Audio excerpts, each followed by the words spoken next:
Honestly speaking Balochistan के जितने social indicators हैं उनकी जो तबाही है वो इस TSTP की किताब में मौजूद है। अगर इसकी अरक्रेजी की जाए, क्योंकि बुनियादी बात जो असद बलोच साहब ने कही है इंतहाई काबिल एहतराम है मेरे लिए, यकसानियत। हजूर ये कहाँ की यकसानियत थी? ये कोई रेवड़ियां बट रही थी कि जिसका जी चाहता है किसी को 7 अरब रुपए, किसी को 8 अरब रुपए, किसी को 5 अरब रुपए रैशनलाइज करने की हम कोशिश कर रहे हैं कि नीड बेसिस पे, और ये गवर्नमेंट की जिम्मेदारी है, ये गवर्नमेंट का काम है कि वो आइडेंटिफाई करे कि कहां पर हमें क्या किस चीज की जरूरत है, और इस असेंबली ने एक एक्ट पास, उन डायरेक्शंस पे हम जाने की कोशिश करें। अगर कोई इंडिविजुअल नेचर कीम है जिसपे असद बलोच साहब को इंडिविजुअली कोई इशू है, मेरा दफ्तर उनके लिए खुला है। जब हम रवायात की बात करें तो रवायात पे अमल भी करें। Action speaks louder than words जनाब स्पीकर। हम मुस्बत तनकीद को एक्सेप्ट भी करेंगे और उसको एड्रेस करने की कोशिश करेंगे। ये फ्लोर, ये जरगा बलूचिस्तान का इसीलिए है कि आप हमारी क्रिटिसिज्म करें, हम अपनी गलतियों की निशानदेही करने के बाद, उसकी एक्सेप्टेंस के बाद उसको दुरुस्त करने की कोशिश करें। इसमें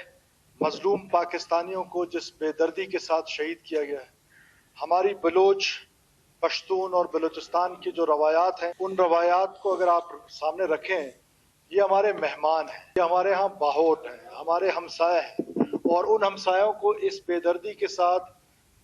टारगेट किलिंग करके उनको शहीद किया गया। बलूचिस्तान का एक एक फर्द की न सिर्फ मजम्मत करता है बल्कि दहशतगर्दों को कंडेम करते हुए कि वो अपनी इस घनौनी हरकतों से, ना तो ये जो हमारा रिजॉल्व है दहशतगर्दी के खिलाफ जो जंग है, ना उसमें कमी कर सकते हैं, और इस तरह की हरकतें करके मजीद ये हमें पैगाम दे रहे हैं कि हम इन कुव्वतों के साथ आईनी हाथों से निपटें, और जो हम निपटेंगे। जनाब स्पीकर, इस करारदाद पे आते हुए सिर्फ एक छोटी सी चेंज मैं चाहता हूं इसकी पहली लाइन में, कि ये जो लिखा हुआ है कोई एक सियासी पार्टी के सरबराह की गिरफ्तारी पर उनके नाम नेहाद, ये नाम नेहाद वर्ड को काट दें। ये सरबराह और उनके कारकुन, ये नाम नेहाद का वर्ड जो है यहाँ पर ठीक नहीं है, इसको काटने के बाद देखिए जनाब स्पीकर, पाकिस्तान के खिलाफ पिछले कई दहाइयों से हर किस्म की साजिश की गई। कभी पाकिस्तान को एथनिक डिविजन्स के साथ, एथनिक फॉल्ट लाइन्स के साथ धकेला गया, कभी पाकिस्तान पे इस्लाम के नाम पर, जिसका इस्लाम से कोई ताल्लुक नहीं है,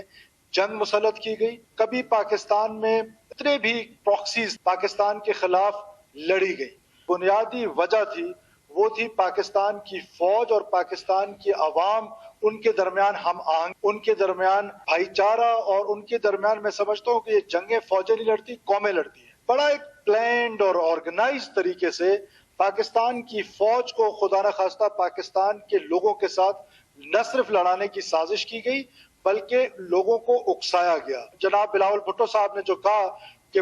democracy is the best revenge, 9 मई को अगर जो इमरान खान गिरफ्तार हुआ था, गिरफ्तारी के बाद जब उसको लाया गया या गिरफ्तारी के वक्त उसको रखा गया, ये भी तारीख में कहीं नहीं हुआ कि एक सुप्रीम कोर्ट जो है वो कहे आईजी पुलिस को कि जाओ उस मुल्जिम को रेस्ट हाउस में रखो, जाओ उसको मर्सिडीज बेंज में लेकर आओ, और फिर नाइस टू बीट यू जैसे अल्फाज जो है वो एक मुल्जिम के लिए कहे जाए। तो ये सारी चीजें, और उसके बाद फिर क्या हुआ जब उनके वकला उनसे मिलने गए, जनाब होना तो ये चाहिए था कि स्टेटमैन या लीडर का अगर किरदार नहीं था, ये मॉब मेंटेलिटी थी, तो वो उस वाक़े की मजम्मत करते। जबकि आज भी टीवी स्क्रीन सब चीजों के गवाह है कि वो वकील जब वहां से वापस आए तो कारकुनों के लिए पैगाम था कि डटे रहो, हिंदुस्तान हमारा दुश्मन मुल्क जिसके साथ लड़ाई हुई, वो उसने तारीफ करके भेजा, गैलेंट्री अवार्ड के लिए रिकमेंड किया कर्नल शेर खान शहीद, और हमने क्या किया कि हमने उसका मुजस्मा किया, हमने GHQ पे इन लोगों ने हमला किया, तो उसका जो जवाब आया वो ये था कि डटे रहो। तो दैट मीन्स कि इट वाज प्लान्ड कि जब मिलिट्री पे अटैक होगा तो उसका रिस्पॉन्स मिलिट्री ही देगी, मिलिट्री कोर्ट्स ही इसका सोल्यूशन है, इसका सोल्यूशन सिविल कोर्ट्स नहीं है। तो मैं समझता हूं कि उन लोगों को करार वाक़ की सजा देनी चाहिए।